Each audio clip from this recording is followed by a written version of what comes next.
My name is Darlene Whitaker, and the boy I once held in my arms, the one who used to fall asleep on my chest while I read him bedtime stories, is the same young man who kicked me out of my own apartment. Not figuratively, literally, locked me out, changed the locks, claimed I didn't live there anymore. You might think I'm exaggerating. You might even wonder if I did something to deserve it. But I swear on the framed photo still sitting on that living room shelf, I loved that boy like a son. He was my world. And this is the story of how he shattered mine. So before you sit down and listen, take a moment to like the video and subscribe to Grace's Truth. It started with love, and maybe that's the cruelest part. Ever since Jasper was little, I had been more of a mother than a grandmother. His mom, my daughter Janelle, had him young, 19, and her life was chaos from the very start. Her partners changed like seasons. Her priorities never included stability. But when Jasper came along, I made a quiet vow in that delivery room. You'll have a soft place to land no matter what. And I meant it. I raised him while Janelle worked nights, sometimes disappearing for days. I packed his lunchboxes, sat in on parent-teacher conferences, and took him to the movies on Sundays. I was the one who stood on the sidelines at every soccer game cheering like he'd won the World Cup, even when he barely touched the ball. When he was 10, I gave up my part-time job at the library to homeschool him for a year during one of Janelle's breakdowns. That was the year he called me mom by accident. He cried afterward, thinking it would hurt my feelings. It didn't. It made me proud. Over time, I adjusted my life around his. We lived in a rent-controlled apartment, modest, quiet, 2 bedrooms and a balcony big enough for flower pots. When he turned 18, he started helping with groceries, and I told him one day the place would be his. I just didn't think one day would come so soon, or so violently. Jasper was always a quiet kid, maybe too quiet. He kept things and bottled things up. I thought I knew how to read him. I thought I'd raised him better. I was wrong. It happened on a Thursday. I'd just returned from the market with a tote full of peaches, oatmeal, and chamomile tea, his favorites. The bag was heavy, and I was humming a hymn from church as I walked down the hall. Apartment 2B, ours. I still had my keys. But when I slid it into the lock, it didn't turn. I tried again, then again, panic rising in my throat like bile. The key scraped but refused to budge. I bent down, stared at the lock. It was new. I knocked. No answer. I called his name. Nothing. I rang the doorbell 3 times before finally pulling out my phone and calling him. He answered on the 3rd ring. "Grandma." His voice was flat. "Jasper. The door's not opening. Did something happen to the lock?" Silence. Then, "Yeah, I had it changed." I laughed out of disbelief more than anything. "Well, honey, I wasn't told. Can you come open it for me?" "No. You don't live here anymore." The world didn't spin. It stopped. "What did you say?" "You don't live here." I talked to the landlord. "I'm the tenant now. You gave it to me, remember?" I couldn't breathe. My hands shook so badly the peaches slipped out of the tote and rolled down the hallway. "I didn't give you anything," I whispered. "You said it was mine." "I meant one day." "Well, I needed it now." Click. He hung up. I stood in that hallway for a full hour. Someone stepped around me once, pretending not to notice the broken peaches. I think I was crying. I don't remember. All I could hear in my head was his voice. "You don't live here anymore." And just like that, my soft place to land was gone. The hallway blurred around me as I stared at that door at the place that used to be mine, the home I had cooked in, prayed in, wept in. The apartment where I kept my late husband's record player and the faded quilt my own mother made for me. The walls still held echoes of lullabies and birthday candles. Now, a deadbolt stood between me and everything I knew. My knees buckled and I sank slowly to the floor, the cold linoleum seeping through my skirt. The groceries lay, forgotten milk dripping from a cracked container, oatmeal, spilling in slow spirals like tiny dry tears. I should have screamed. I should have banged on the door and demanded he open it. But all I did was whisper, "Please, baby. Please." No answer. Eventually, the hallway emptied. A neighbor peeked out from her door but quickly closed it again. I was invisible now. Just another old woman on the floor of a building, too busy to notice. After what felt like hours, I gathered what dignity I had left, stuffed the ruined groceries into the tote, and slowly walked down to the building's front steps. I sat there under the afternoon sun watching people go by. Young couples holding iced coffee, teens glued to their phones, a toddler in a stroller blowing spit bubbles at pigeons. No one looked at me. No one knew this was the worst day of my life. I dialed Jasper again, straight to voicemail. I called my daughter Janelle next. His mother, though, we hadn't spoken in weeks. She picked up on the fourth ring. Mom. Her voice was cautious. Janelle, I said, and my voice cracked like a twig. He changed the locks. A pause. What? Jasper. He changed the locks. He said I don't live there anymore. Silence. Then a deep sigh. Look, I told you not to let him move in full time. I raised him, I said. I gave him everything. Yeah, and maybe that's the problem. Her voice was flat. Tired. I could hear the television in the background, the chatter of some game show. She didn't even ask where I was. You're his mother, I whispered. What am I supposed to do? I don't know, Mom. Maybe call a lawyer or something. Then she hung up. I walked to the bench near the bus stop and sat there until the streetlights came on. My back ached. My pride felt like it had shattered into 1,000 little invisible cuts. I called one more person, Ruth. She was my best friend since the 3rd grade. We'd gone through everything together. Bad marriages, menopause, our kids' nonsense. She picked up after the first ring. Darlene? I don't remember what I said. Probably something like it happened. But I know she was there within 30 minutes. She didn't ask questions. She didn't lecture. She just opened the passenger door of her little sedan, handed me a tissue, and let me cry. That night, I slept on Ruth's couch. I stared at her popcorn ceiling and listened to the sound of her old dog snoring by my feet. I didn't sleep. The next morning, I went back. I had to try again. Maybe it had been a misunderstanding. Maybe he'd come to his senses. I stood in front of that door again and knocked. This time, he opened it. Jasper stood there in a wrinkled t-shirt and flannel pants, eyes bloodshot like he hadn't slept either. He didn't look surprised to see me. Why? I asked. He didn't answer, just leaned on the doorframe, avoiding my eyes. I gave you everything I said, and you took it all? Without a word. I needed it, Grandma, he muttered. You always said it would be mine one day. That day wasn't today. He rubbed the back of his neck. I'm trying to get my life together. I can't do that living like a kid with you hovering. I blinked. Hovering. I'm not a child anymore. But you were still eating the food I bought, watching the cable I paid for, using the bed I made. Now I'm a ghost outside my own home.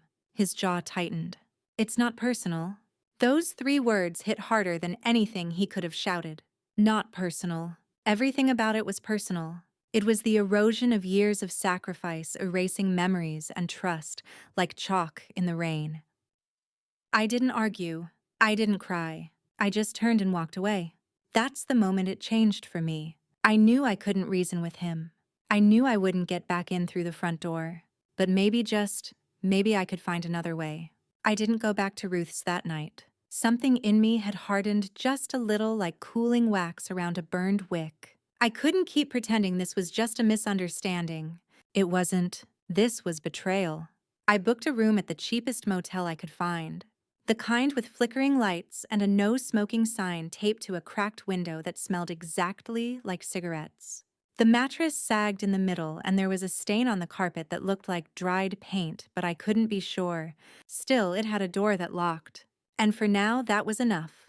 The next morning, I stood in front of the apartment again, not to get in, but to look, to take inventory of what I had lost. My plants, my pictures, the box of letters from my late husband that I kept in the bottom dresser drawer.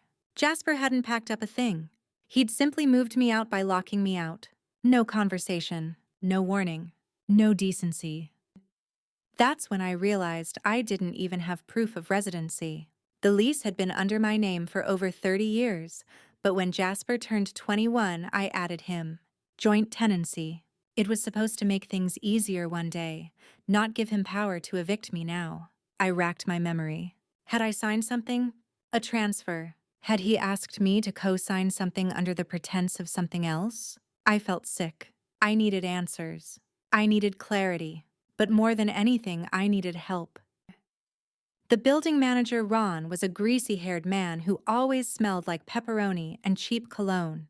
I found him in the main office behind a wall of faded sports calendars. "Mrs. Whitaker," he said, startled. Everything okay?" "No, Ron. Everything is not okay." I explained what happened. His face changed halfway through the story.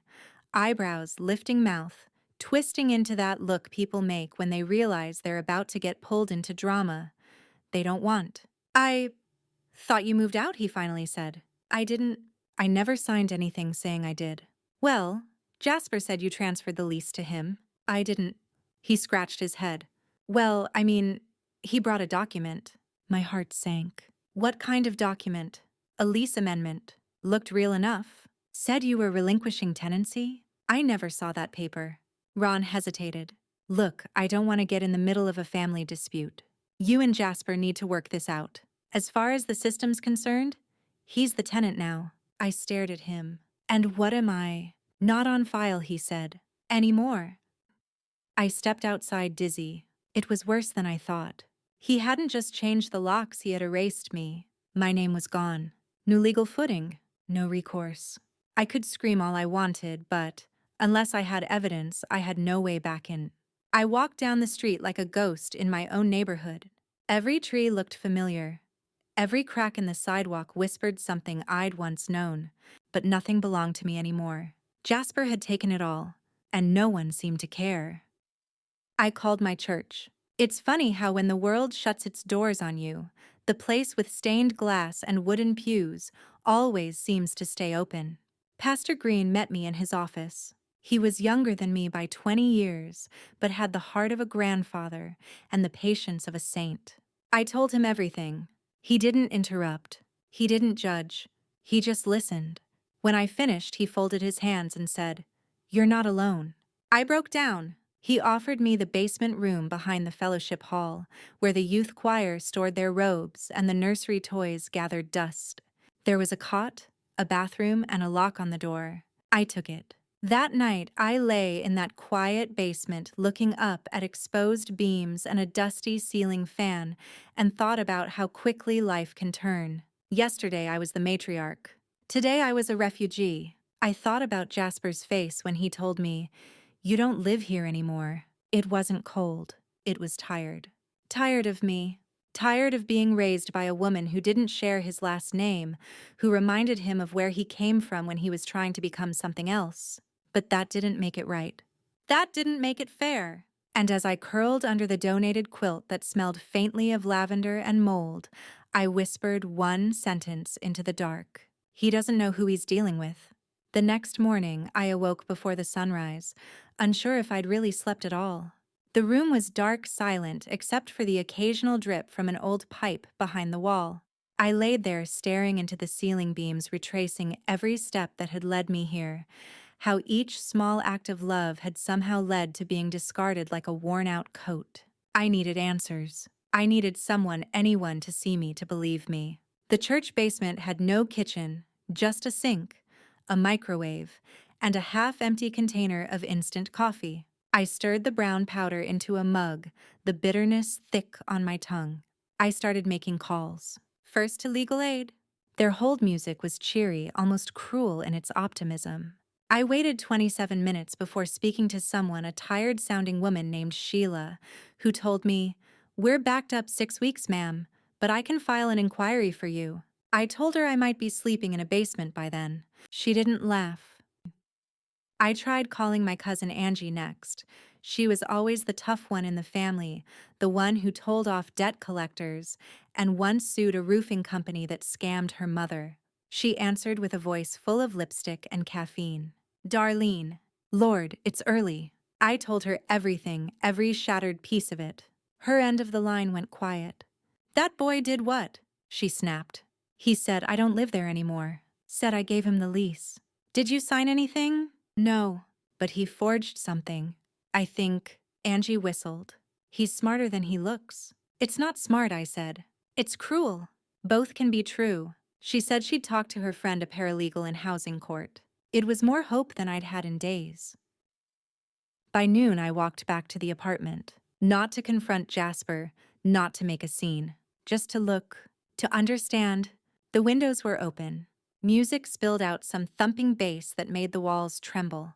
I could smell cologne and something fried. He was living, enjoying. I stood under that window and realized I was doing something I had never done with Jasper, spying. From the outside, like a stranger. And I hated it. I turned away. I didn't want to beg. I just wanted to be heard. Later that afternoon, I walked to the community center.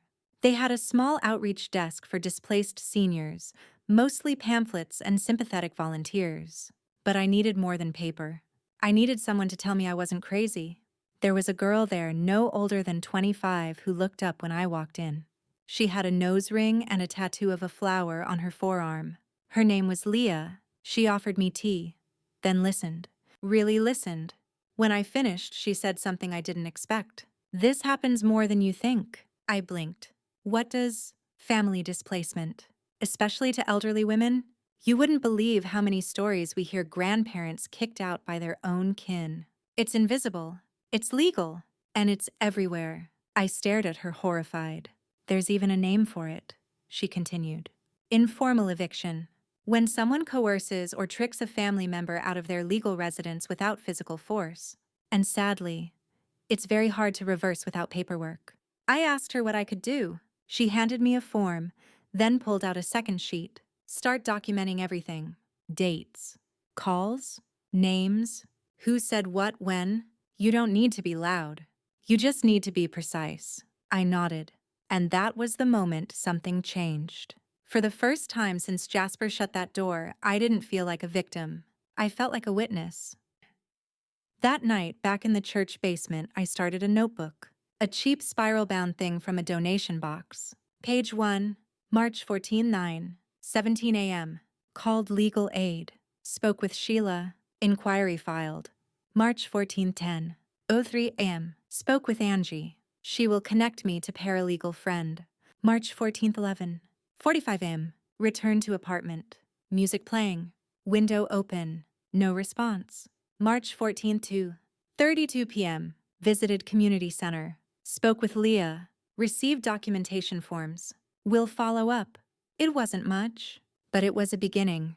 And when you've been pushed to the edge of your own life, sometimes the only thing left is to write yourself back in. I began sleeping with the notebook beside me. It was silly maybe, but when everything else had been taken, my bed, my photographs, the apartment where I'd built my life, those pages felt like the only thing I truly owned.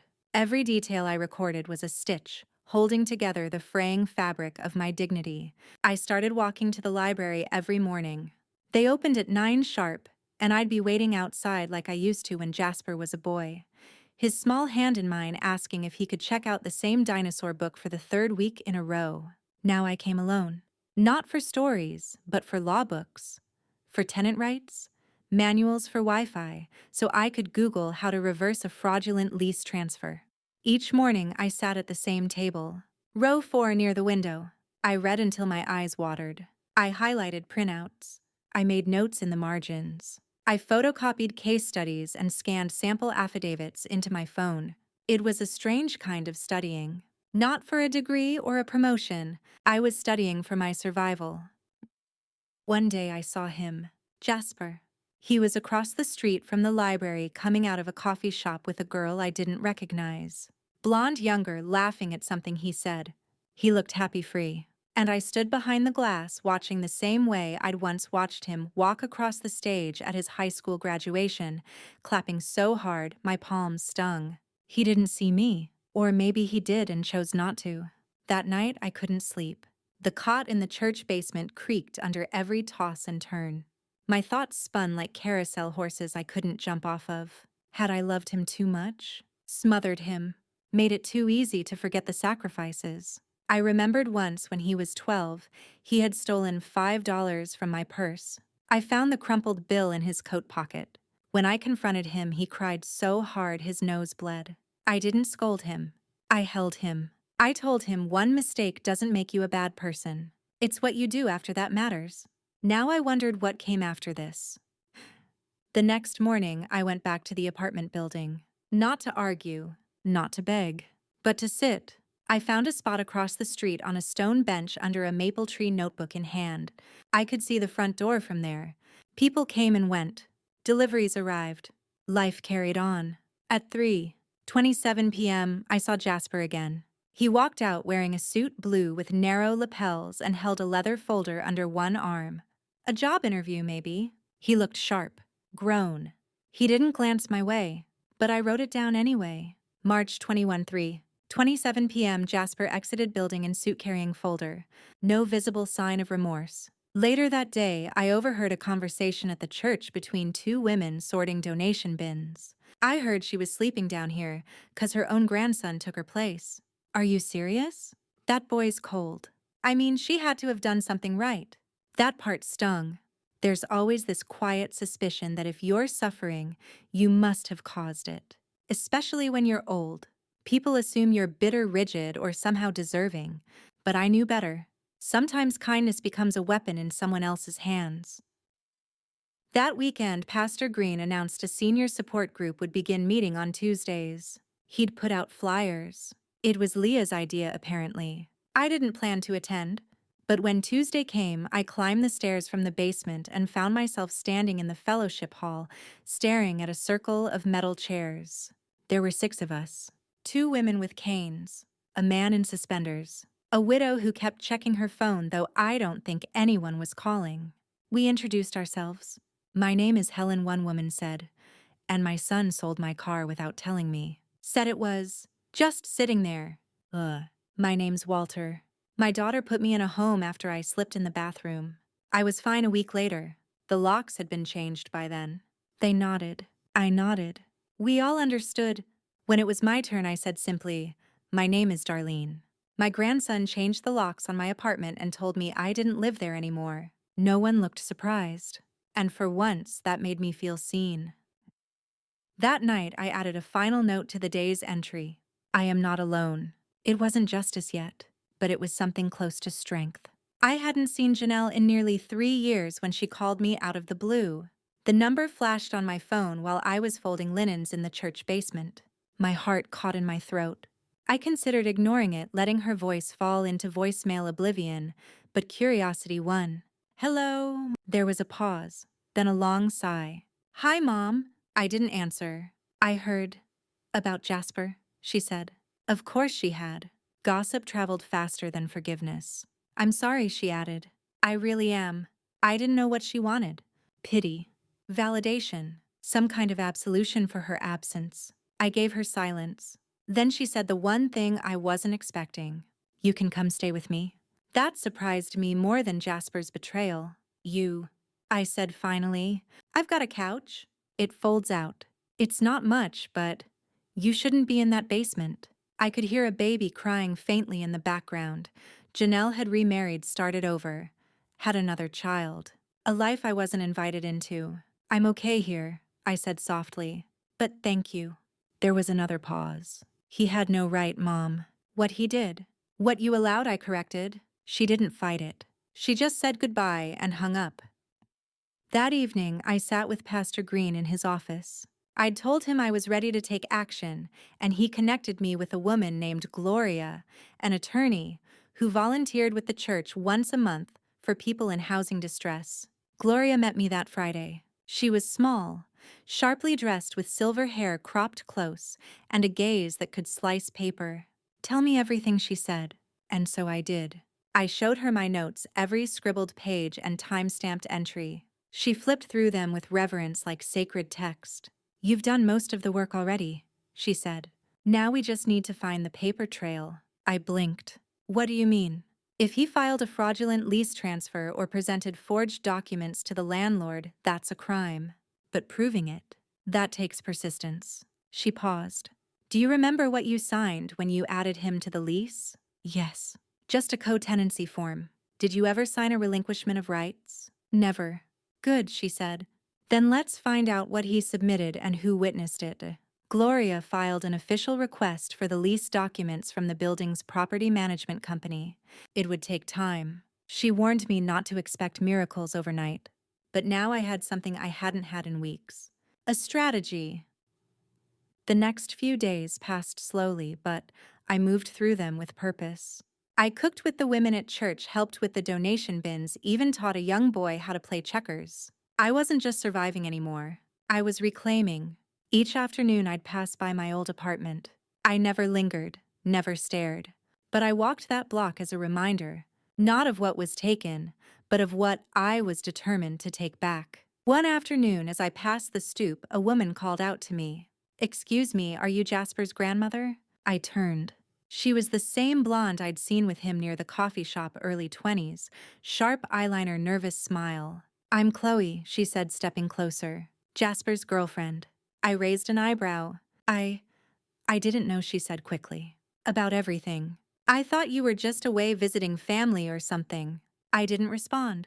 "He said you gave him the apartment, that it was his." I said nothing, but then I saw your name on the magazine subscriptions, on the old mailbox. Her voice cracked. I didn't want to believe it, but he lied, didn't he? I finally spoke. What he did wasn't just a lie. It was theft. Of home, of memory, of trust. She swallowed hard. "I'm sorry." "Don't apologize for him." "I'm not," she said. "I'm apologizing because I believed him." She slipped something into my hand. A folded receipt. "He asked me to witness a document for the landlord. Said it was just a lease update." I didn't read it. I signed it. My heart stuttered. She had no idea what she had just given me. Evidence. That night, Gloria's voice over the phone was electric. "This could be it," she said. "A false witness on a fraudulent document.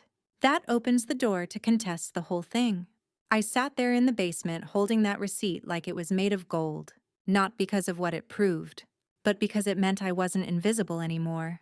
I was a witness. I was a fighter. And soon, I'd be coming home.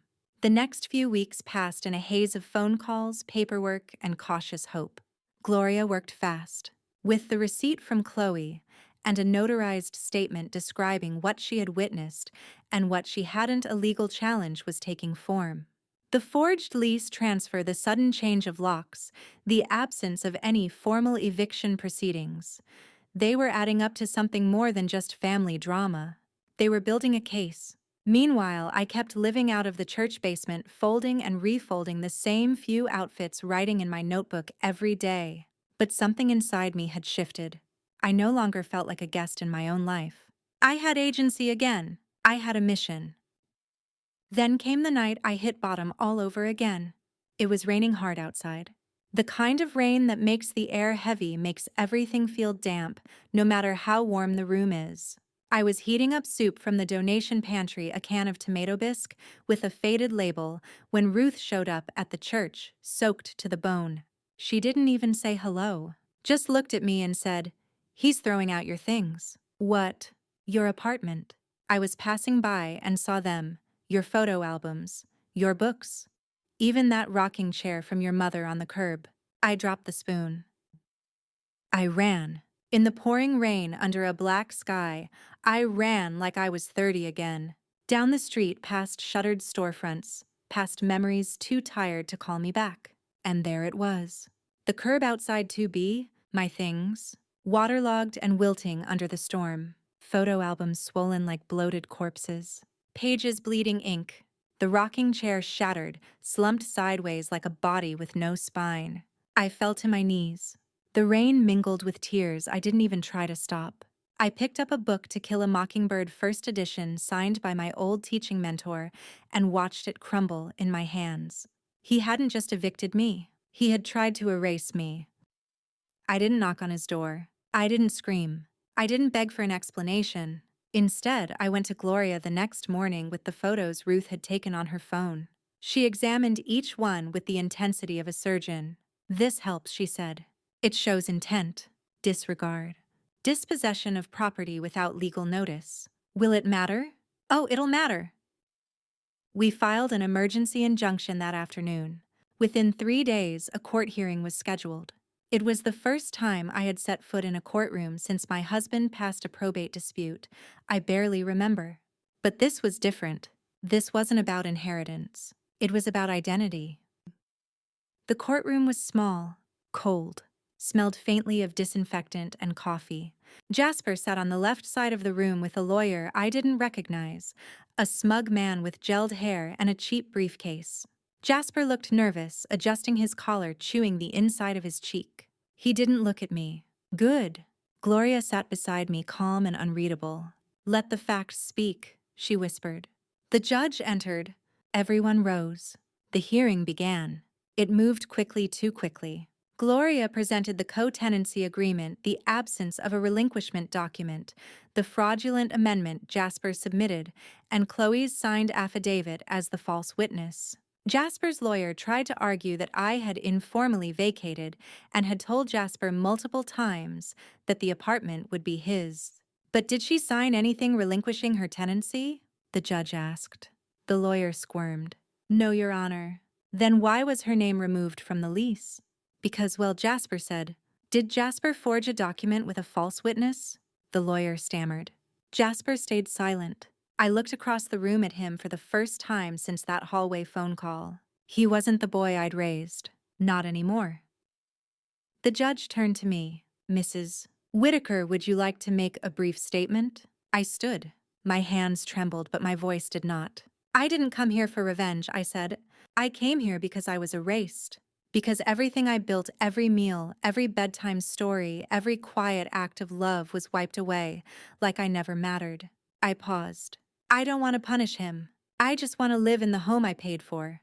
The home I raised him in. The home I never agreed to leave." The courtroom was silent. And then the judge said the words I'll never forget. "You are still a legal tenant of that apartment, Mrs. Whitaker. The removal was unlawful. The court orders immediate restoration of your rights and restitution for damaged property." Gloria smiled softly. And for the first time in months, I breathed. I didn't go back right away. Even though the judge had ruled in my favor, even though the court documents were signed and notarized, and the ink had barely dried, I hesitated. The apartment was mine again. Legally, officially, but emotionally, spiritually, that was a different matter. There's something hollow about reclaiming a space that no longer feels sacred. You start wondering if the walls remember what was done to you, if the air has absorbed the betrayal, if your favorite chair can still hold your weight without reminding you of what happened when you weren't sitting in it. Still, I knew I had to return, to face it, to face him. Ron, the building manager, was surprisingly helpful this time. I didn't know the full story," he mumbled as he handed me the new keys. "Sorry about that, Mrs. Whitaker." I nodded, not ready to forgive, but tired of holding on to anger like it was a second skin. "You can send maintenance to clean it out," I said. "Clean what out?" "My grandson. His things." Ron blinked. "He left." I paused. "What do you mean he left?" "Couple days ago. Said he was moving in with a friend across town. Left a few boxes. Didn't say goodbye. He was gone. Just like that." When I walked into the apartment, it didn't feel like home anymore. Everything was moved, rearranged. The framed pictures of us had been taken off the walls and replaced with abstract art and posters of basketball teams I didn't recognize. My crocheted curtains were gone, replaced with blackout blinds. The living room smelled like cheap aftershave and burnt pizza. I stood in the center of the room, turning slowly, taking it all in. The silence was loud. I walked into my old bedroom. The dresser was still there, but emptied. My jewelry box had been rummaged through, most of the costume pieces remained, but my late husband's watch was missing. I sat on the edge of the bed. The springs groaned. I stared at the floor. This wasn't just about reclaiming my apartment. This was about rebuilding a world that had been torn down while I was still inside it. I spent the next few days slowly restoring what I could. I pulled the old boxes out of storage, hung the family photos again, put the kettle back on the stove, watered the dying plants that had somehow survived weeks of neglect. I bought a new rocking chair. It wasn't the same, but it was something. One afternoon, while sorting through what Jasper had left behind, I found a shoebox under the bed. Inside were photographs, prints from when he was small. Him riding his first bike, blowing out candles at age 7, sitting beside me in the library with that dinosaur book he loved. I pressed a hand to my mouth. He had kept these. Beneath the photos was a torn notebook page. Sloppy handwriting. A single sentence. I didn't know how to ask for space without taking everything. I sat with that for a long time. Later that week, I ran into Chloe again. She was sitting on the church steps sipping from a thermos. "I heard you won," she said, smiling sadly. "I didn't win," I replied. "I just got back what was already mine." She nodded. "I broke up with him," she said. "He tried to blame it all on you. Said you were controlling, always judging him." I looked at her. "Was I?" I asked. "No," she said. "You were just there." And he didn't know how to carry that. We sat in silence for a while. Then she said, "I hope you're okay." "I will be," I said. "Eventually." One night, about 2 weeks after I'd moved back and the doorbell rang. I wasn't expecting anyone. I opened it to find Jasper standing there. No suitcase. No flowers. Just himself, thin and unsure. "Hi, Grandma." I didn't say anything. He looked down, then back up at me. I heard everything. "Court. Your stuff. The photos." Still I waited. "I didn't mean for it to go that far," he said. Everything felt like it was suffocating. My job wasn't working out. Chloe was pulling away, and I guess I thought if I had the apartment, maybe I'd feel like a man. "And did you?" I asked. He shook his head. "No." I felt like a thief. Silence stretched between us. Then he added, "I'm sorry." I studied him, really looked at him. He looked older, hollow in the eyes, as if life had etched the first lines of regret on his face. I didn't step aside. But I didn't slam the door either. "I need time," I said. "I understand." He turned to leave. And just before he stepped into the elevator, I called out, "Jasper." He turned. "I didn't stop loving you," I said. "But I did start loving myself more." The elevator doors closed, and I returned to my apartment, my home. The apartment grew quiet again, not lonely, just still. The kind of stillness you only appreciate when the storm has passed. When you've survived the ripping away of everything familiar, and you're left with only the steady sound of your own breath, your own will, your own name. I started cooking again. Small things, simple meals, oatmeal in the mornings, vegetable soup in the evenings. The act of stirring a pot of seasoning to taste became a meditation. Each turn of the spoon felt like a reclamation. Each bite a gentle reminder that I still deserved nourishment even when it came from my own hand. I began volunteering more at the church, not just to stay busy but to stay present, to remain grounded in something beyond myself. I organized clothing drives, led reading circles for children, and even hosted a Tenant Rights 101 session with Leah and Gloria, where I stood before a small room of tired faces and told my story not to cry, but to educate. "You are not helpless," I told them. "You are not invisible. You are not alone." They nodded. Some wept.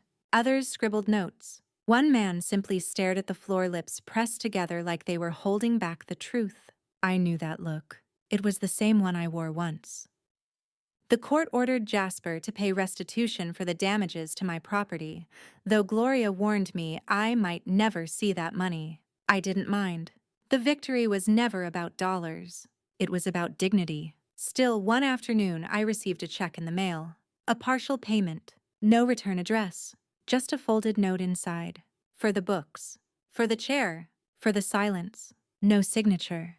But I didn't need one. I deposited it without drama. Justice had already been served. That summer, I repainted the apartment. Soft green in the kitchen. Warm cream in the living room. A dusty blue for the bedroom. Fresh curtains. A new welcome mat. I didn't try to make it look like the past. I wasn't chasing ghosts anymore. I was rebuilding in my image, not as a grandmother, not as someone's mother, but simply as Darlene. One day, while watering my small collection of houseplants, I caught sight of myself in the window's reflection. I looked older than I remembered. Not just in years, but in layers, in texture, in truth. And I smiled, not because I liked what I saw, but because I had earned it. Then came a letter, from Jasper, a real one. Handwritten, addressed to me properly in his slanted, impatient script. "Grandma, I've been in therapy. Chloe's idea. I don't know how to explain what I did. I think I was scared of becoming a failure, and I thought that space, Your space would make me feel stronger. Instead, I became someone I don't recognize. I'm not asking to move back in. I'm not even asking to be forgiven. I just want you to know I miss you. G. I read it twice. Then I folded it and placed it in the same box where I now kept my husband's letters and old photographs. Not because I was ready to forgive, but because I wasn't ready to throw it away either. That Sunday, Pastor Green asked me to speak at the pulpit for the Senior Day celebration. The theme was strength in silence. I stood before a sea of white hair, soft cardigans, and hands that had held generations together. I didn't read from notes. I just spoke. I was erased, I said, removed from my home by the boy I once raised as my own. But I didn't let that silence me. I wrote it down. I told the truth. I stood up not to fight, but to be seen. I paused. Sometimes survival isn't loud. Sometimes it's quiet, steady, stubborn, like roots under a storm. A hush fell over the room. Then, applause. Gentle, respectful, real. After the service, a little girl tugged on my hand. My grandma lives with us, she said proudly. She helps with pancakes. I smiled. That's a lucky family. She nodded. But she says she doesn't feel needed sometimes. I knelt down. You tell her this, I whispered. The world may not always see us, but it runs on our strength. The girl nodded solemnly as if she understood more than I could ever say. Back at home that night, I lit a single candle and sat in the new rocking chair. The old quilt lay across my lap, mended, washed whole. Just like me. When I think about strength now, I don't think about fists or loud voices or courtroom victories. I think about the moment I chose not to scream through the door when Jasper locked me out. I think about the morning I got up from that church cot and walked to the library. I think about every time I held my tongue, not out of weakness, but out of power. That's the kind of strength people don't see. The kind they underestimate. But it's the kind that lasts. A few weeks after receiving Jasper's letter, I got another knock on the door. Not him this time, but Ron, the building manager. He held a folder in his hands and wore an expression I'd never seen before. Something between guilt and admiration. I was cleaning out the old tenant files, he said. Found something you might want to see. Inside the folder was the forged lease transfer, the one Jasper had used to claim full tenancy. I'd seen a copy in court, but this was the original. At the bottom of the page, where my name should have been, was a shaky imitation of my signature. But what struck me most was the date. It was the anniversary of my husband's death. I traced the number with my finger. That day, I had been in bed too grief-stricken to leave the apartment. Jasper had brought me soup. He sat by my side, said nothing, just watched reruns of old detective shows while I cried into my pillow. And sometime between the second and third episode, he must have printed that form and signed my name. That wasn't a mistake. That was calculation. I didn't cry. Instead, I slid the folder shut and handed it back to Ron. Keep it, I said, just in case anyone ever asks what betrayal looks like in ink. He nodded slowly and left without another word. I spent the afternoon in the park, sitting on the bench, where I used to watch Jasper ride his scooter in crooked circles. Children ran past me now, squealing, tossing breadcrumbs at pigeons. Parents laughed. A woman in a hijab read a book while her baby slept in a stroller. And there, under the shade of the old elm tree, I wrote a letter of my own. Jasper, I read your letter. I believe you are trying. That doesn't undo what was done. But I believe in people trying. I forgave your mother 1,000 times for 1,000 absences. I forgave your father before he even asked. I forgave myself for staying too long in the silence. So yes, I forgive you. But I won't forget. The home is mine. The memories are mine. And now so is the peace. I hope you find your own someday. Love, Grandma. I mailed it the next morning. No signature needed. He'd know. One day, while cleaning out the closet, I found a box labeled Jasper's stuff. Attic that I must have forgotten during the initial purge. Inside were all the old trophies I'd saved, spelling B's soccer participation medals, a crumpled Valentine's Day card he made in first grade that read, "To Grandma, you are better than cake." I smiled, then cried, then smiled again. Because memory is like that. It's never clean. It wounds and heals in the same breath. That evening, I hosted a dinner in the apartment. The first one since my return. Ruth brought lemon bars. Leah from the community center brought her partner and a bottle of sparkling juice. Gloria arrived with a stack of pamphlets and laughed when I shooed her away from the dining table. We talked about everything and nothing. The food was warm. The air smelled like rosemary and garlic. Laughter echoed off the walls that had once held tension like a trapped storm. At one point, someone asked me what it felt like to win. I thought for a moment and said, "It doesn't feel like winning. It feels like returning." That night, after everyone left, I stood alone in the kitchen and whispered thank you. Not to anyone in particular. Just to the walls, the windows, the ceiling fan that still squeaked every seventh rotation. To the space that held me when the people in it did not. And to myself for not disappearing when it would have been easier to vanish. The summer melted into fall. Leaves curled into brittle prayers outside my windows, and the apartment, once a battlefield, had become my sanctuary again. I rearranged the furniture for the third time just because I could. I played jazz records on Saturday mornings. I baked cinnamon bread and left slices on neighbors' doorsteps like thank you notes written in butter and sugar. And one day, without thinking, I caught myself humming. Not because I was trying to pretend everything was okay, but because it finally felt okay to exist again. Then came the invitation. A cream-colored envelope slid under my door. No return address, but the handwriting was unmistakable. Jasper's. Inside was a folded card and a photograph. Him standing outside what looked like a community college building backpack slung over one shoulder. The card read, "Starting night classes. Business admin. Thought you should know. I still remember your flashcards. J." I stared at the photo for a long time. He looked different. Less polished. More human. A little lost around the edges. But there was a light in his eyes that I hadn't seen since he was a boy, tracing spelling words with a crayon. I didn't know what to do with the card, so I taped it to the fridge. Not as a trophy, as a reminder that even fractured stories can find new pages. That same week, Pastor Green asked if I would consider mentoring one of the young women from the youth group, a shy 17-year-old named Alina who wanted to go into law but didn't know where to begin. I agreed.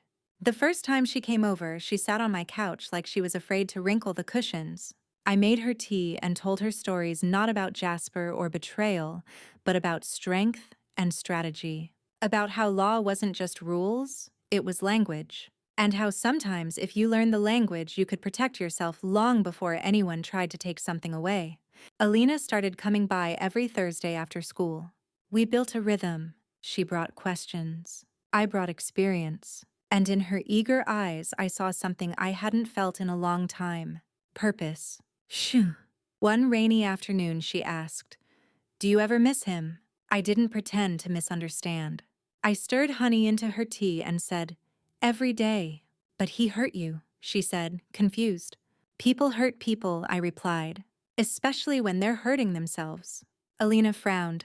I don't think I could forgive that. I looked at her and smiled gently. "That's because you haven't lived long enough to understand that forgiveness isn't a gift for them, it's a release for you." She nodded slowly, then wrote it down in her notebook. A few weeks later, Jasper sent another letter. This time longer. "Grandma." I didn't know how deep the wound was until I saw the empty apartment again. It wasn't just walls I broke. It was a lifetime. I'm still trying to figure out why I did it. Maybe I thought I had to take something to feel grown. Maybe I confused manhood with ownership. But I'm learning now. I've been volunteering at the shelter near my college, helping older tenants file paperwork. Every time I help someone, I think of you. I don't expect things to be fixed. I just hope they're not broken beyond repair. Love always, Jasper. I folded the letter carefully. Then I opened the drawer of my side table and placed it beside the first one. The space in that drawer wasn't forgiveness. It was hope. That night, I dreamed of the apartment in its early years. Jasper was 7, building a fort from couch cushions. I was standing in the kitchen doorway with flour on my cheek, watching him declare himself king of the pillows. He laughed like he used to, wholehearted, untamed, trusting. I woke up crying, but it wasn't pain this time. It was gratitude for having had that moment, even if it couldn't last. In the morning, I poured my coffee and walked to the window. Outside, a small boy was struggling to button his coat while his grandmother bent to help him. He groaned in frustration. She chuckled softly. I smiled. Because the world still moved in circles. And love once given never really disappears. It changes. It hides. Sometimes it gets bruised. But it doesn't vanish. And neither would I. By winter, the apartment finally felt like mine again. Not because of the judge's ruling or the fresh coat of paint, but because I had lived in it, breathed in, it rebuilt myself within it. The ghosts of betrayal had quieted, no longer stalking the corners. And though I still flinched sometimes when the doorbell rang, I answered it anyway. Healing isn't loud. It happens in the folding of clean laundry, in lighting a candle before dinner, in choosing every day not to disappear. Jasper hadn't written in a while, and that was okay. Forgiveness isn't a door you fling open. It's a hallway. You walk down one cautious step at a time. And sometimes the space between steps matters more than the steps themselves. I had learned not to wait. I had learned to live. One snowy morning, I hosted the senior support group in my apartment. It was the first time since the incident that I let people back into my space. Ruth brought her famous apple crumble. Walter wore a tie just for the occasion, though he grumbled about the knot all afternoon. We sat in a circle like we used to at church, drinking tea and trading stories, not just about what had happened to us, but about what we were building now. Gloria came too. She pulled me aside after everyone had left. Do you know, she said, your story has been shared at 2 housing justice seminars already. I blinked. What? It's anonymous, of course. But it's becoming a case study on elder resilience. Your timeline, your documentation, your resolve. I didn't know what to say. It's helping people, she added, not just seniors, people of all ages. I looked around the apartment at the chairs still warm from good company, the empty plates, the crumpled napkins, and I felt something expand in my chest. A kind of pride that wasn't loud or boastful, just earned. The following week, a small envelope arrived. No return address again. Inside, a photograph of Jasper, this time in a food pantry. He was standing behind a folding table handing out bags of supplies to an elderly woman who looked like she could have been me in another life. On the back, in his messy scrawl, still learning, still trying. Thought you'd want to know. I didn't cry. I just pinned it to my refrigerator right beside his college photo. No caption, no need. One evening, while sipping chamomile on the couch, I caught Alina staring at my bookshelf. You've read all of these? She asked, wide-eyed. Twice, I said. Some 3 times. She walked over and gently pulled out a worn volume of Maya Angelou. I didn't know people like you existed, she said quietly. People who get knocked down and still host tea parties. I laughed. You'll be one of them someday, I said. She nodded, then hesitated. Do you ever feel afraid it'll happen again? That someone will take everything from you? I looked out the window at the falling snow, silent and steady. Yes, I said, but now I know how to stand up when they do. The next Sunday, Pastor Green announced that I'd be leading a new ministry, the Second Door Project, a community resource for seniors facing displacement. Legal guidance, emergency shelter partnerships, advocacy training. Named after a woman who didn't get let back through the first door, he said, smiling at me from the pulpit, but built a second one herself. The congregation rose in applause. I bowed my head, not out of modesty, but because I could still feel the weight of that church basement cot in my bones. The way silence used to press down on me like bricks. And now, that silence had become a voice. That night, I unlocked the apartment door, stepped inside, and whispered to myself, "You're still here." Not as a tenant, not as a guest, but as the woman who reclaimed every inch, not just of space, but of self. And that, I realized, was the real home I had fought for all along. The apartment had become more than 4 walls again. It was a meeting place, a haven, a story still unfolding. Once a week, I opened my home to those who needed it. Not for shelter, though, I would have offered it, but for conversation, connection, recovery. I called them Wednesdays on Whitaker. There was no sign on the door, no official registry, Just tea in the pot chairs arranged in a wide circle, and the understanding that if you walked through that door, you'd be heard. We had a mailman who lost his pension to his brother-in-law, a retired nurse who was tricked into signing over her savings, a woman who hadn't spoken to her daughter in a decade until her granddaughter reached out on social media and said, "I think I know who you are." They came, they talked, they healed. And I listened, because sometimes being the one who listens is more powerful than being the one who speaks. Eh. It was on one of those Wednesdays that Jasper returned. I didn't expect him. There was no letter, no warning, just a soft knock on the door as we were finishing a discussion about forgiveness contracts. Little written promises people made to themselves about what they would release and what they would no longer carry. I opened the door. He stood there in a navy coat, hair wet from snow hands trembling around a paper-wrapped parcel. The room fell silent behind me. I stepped outside and closed the door gently behind me. He handed me the parcel. I wanted to return something. Inside was a velvet pouch. And inside that pouch, my husband's watch. My breath caught. "I pawned it," he said, voice cracking. "Months ago. I had to save up to get it back. I didn't think you'd ever speak to me again, but—" He trailed off. I stared at the watch.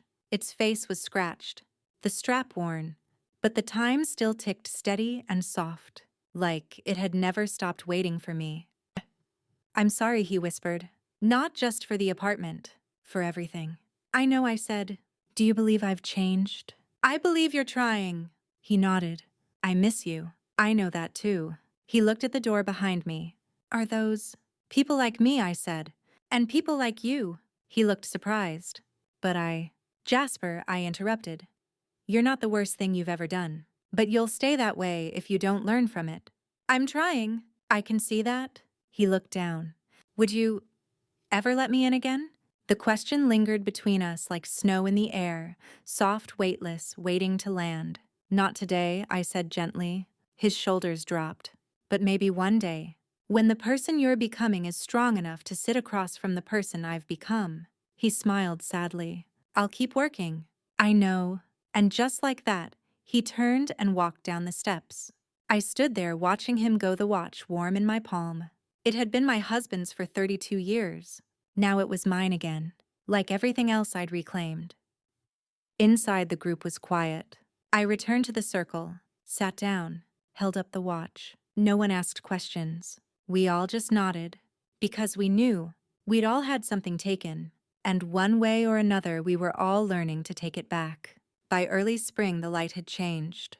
It wasn't just the sun rising earlier or the breeze carrying more warmth. It was something internal. The shadows in my apartment no longer whispered fear. The hallways didn't echo abandonment. Everything felt inhabited again, lived in, loved again, by me, and by the people I welcomed in. I'd started keeping a guest book just for myself, a soft-bound journal that sat by the door.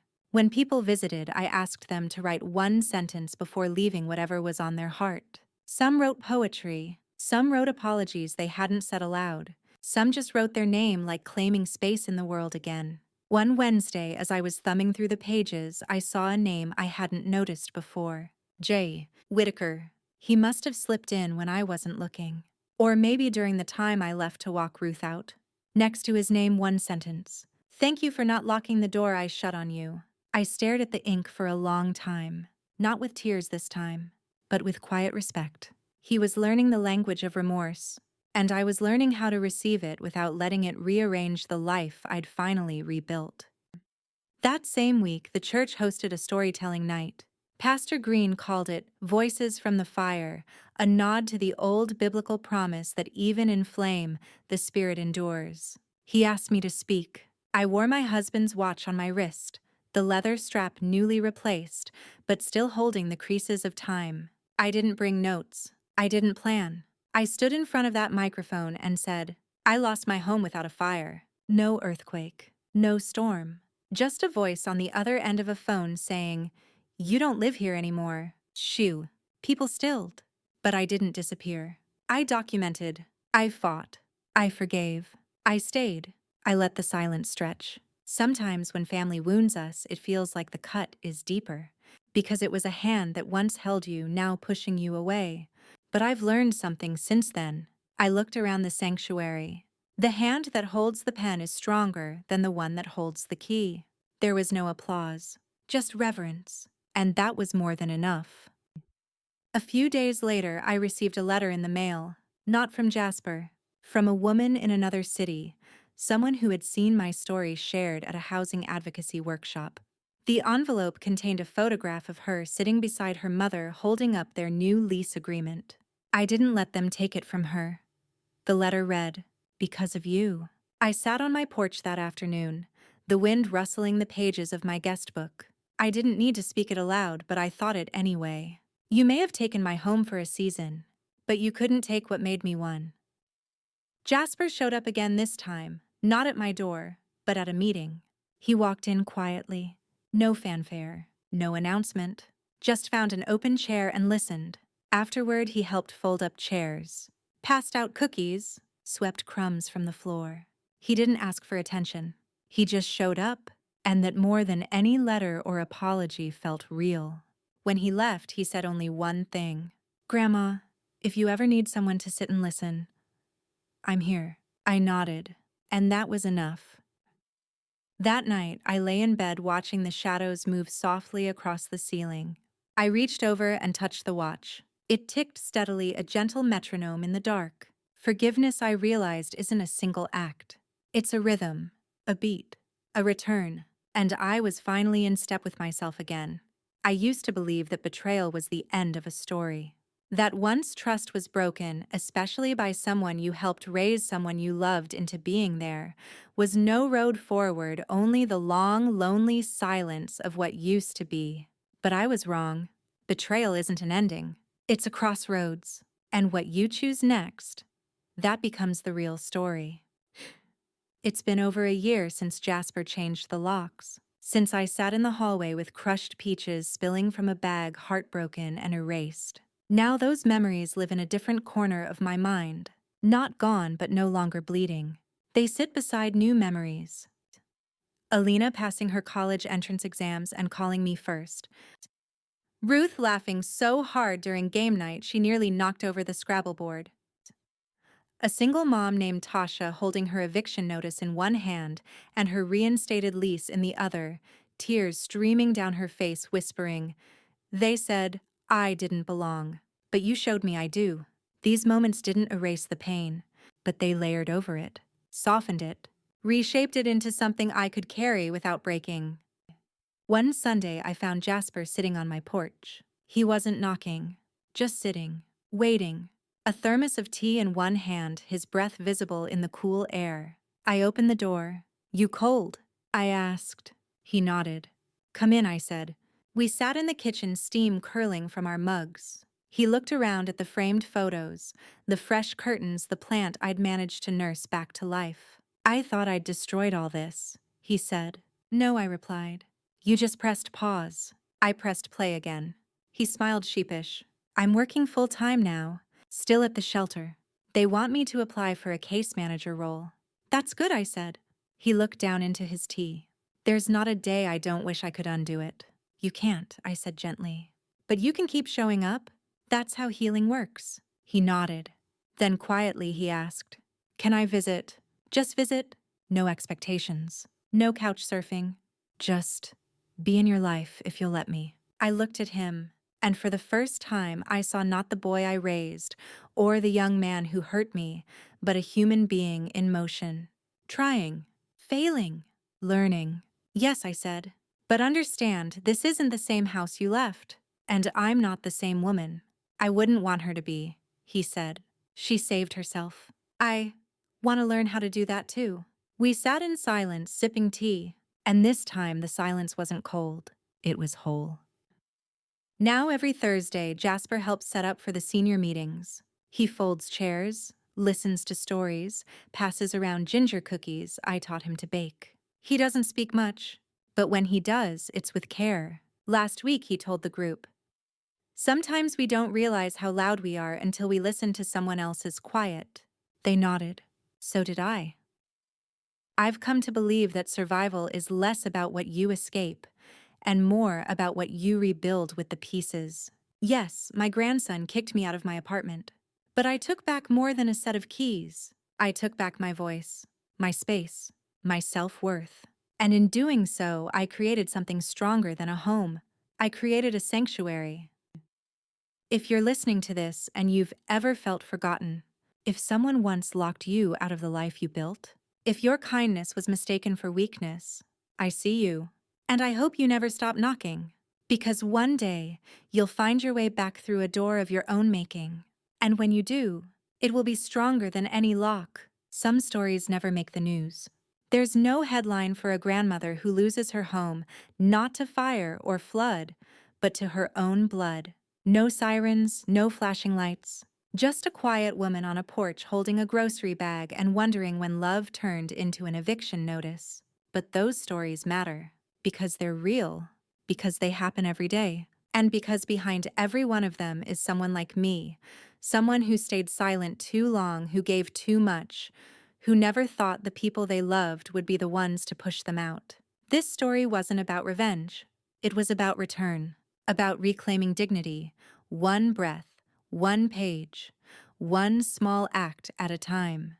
To everyone listening, if you've ever felt betrayed by the people you gave your heart to, if you've ever had to rebuild your life from a basement, a suitcase, or a tear-stained couch, please know this. You are not weak, you are not forgotten, and you are not alone. I told my story because silence can be suffocating, and speaking even with a shaky voice is how we breathe again. I'd love to hear your story. Has anyone ever made you feel small in a place you once called home? Comment below, I read every word. And if this story meant something to you, please like the video and subscribe to Grace's Truth. Your support helps more stories like mine find the light. Thank you for listening, for witnessing, for staying. And remember, sometimes the door they lock becomes the one you learn to build for yourself.